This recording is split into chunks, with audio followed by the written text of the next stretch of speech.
Continue to cover this story. Tom Winter is NBC's investigative correspondent, talking to law enforcement officials throughout the night.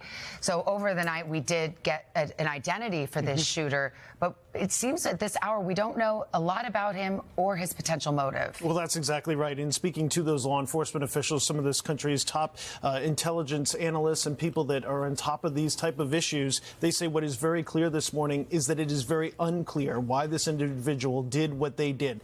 No apparent criminal history, no apparent history of civil lawsuits. For a 20-year-old, an incredible lack of social media presence. There's really nothing that sticks out when you look at him and look at his history and look at his background that would point you to this. He's wearing apparently a Demolition Ranch T-shirt, which is after a YouTube channel, which is very pro-Second Amendment. They fire all sorts of different types of rifles.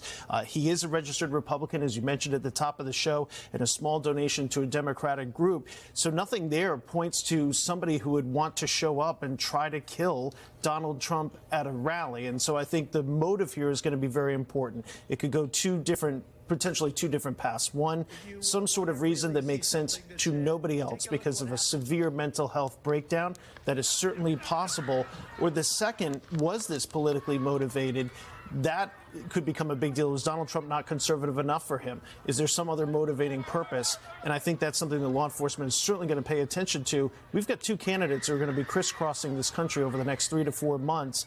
And from a security perspective, that is a nightmare. And for society, it could become a huge issue, law enforcement officials believe, because if people think that violence is the only way to solve your political viewpoints, this could be a very rough couple of months or even longer than that. As you say, Tom, we've become accustomed after a shooting almost immediately. You can go to a Facebook page, some kind of a manifesto, go to Twitter, wherever it is, and find everything you need to know about the shooter. It is striking that there's no trace, at least for now, no footprint on social media. So where will investigators look next for motive? Well, that's what's going to be so key about this FBI investigation. I mean, they're asking for the public's help, but they're also going to go through every single email account he's ever thought about having. They're going to go through all of his phones, all of his devices. What does he have on his person? Hard drives that could be at the home.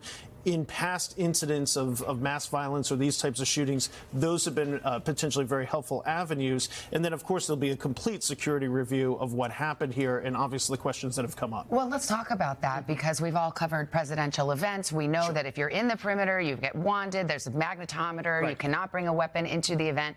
We've learned that this took place, the shooting, outside the security perimeter, which raises the question, why is a rooftop so close to the president outside any security perimeter? Sure, approximately 150 yards away from it.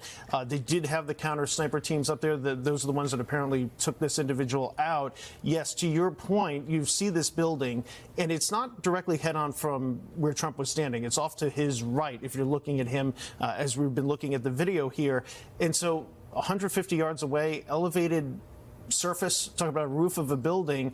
Should there have been law enforcement there just to keep an eye on that facility? Should there have been law enforcement that was looking at it? Should that have been part of the perimeter? To your point, I think, Savannah, these are all big questions that need to be asked. And given that this has now occurred, I think there's a real concern in law enforcement. Are other people going to think, you know what, if that guy could do it, maybe I could do it, maybe I could do it even better? And that's a major concern going forward. Yeah, it was in the grounds of a farm show. There actually weren't that many structures nearby, so you'd think they would check out whatever buildings were there. Typically, Tom, even if it is outside the perimeter, if there's an elevated position during a presidential or a candidate's event, a nominee's event, soon to be, what is the protocol? Do they just sort of stand guard outside the building? Do they clear those rooftops? What do they normally do? All of that. I mean, I remember it's so clear in my mind as this was happening last night. I remember on the anniversary of September 11th, when then presidential candidates McCain and Obama traveled to Ground Zero. I was there up on the roofs. Standing next to me, I still have pictures of it. You had Secret Service personnel with binoculars. You had counter sniper teams. If anybody opened a window in that area, you knew that they were going to be on top of it and scanning for it. So that is one of the things I think that's raising so many questions. And then I think they're going to have to ask, should we have just at least have had some sort of a uniform presence? And that might be what you see going forward, a much stronger uniform presence. In the backdrop of that, law enforcement, and they rely on local law enforcement for this, certainly stretch from a resources standpoint. You look at some of the conventions coming up and you look at the law enforcement situations in those cities, they are short-staffed. And they're asking a lot of these individuals to go out there and protect these events. So it's a big concern. And there's always a tension, Willie, of course, because politicians, they want to get out there, they want to have these rallies, they want to be close up. And from a security perspective, that's a nightmare. So they're always trying to temper that. Yeah, and I'm sure a thorough review, as you say, being undertaken now for events going forward for both candidates. Tom Winter, thank you.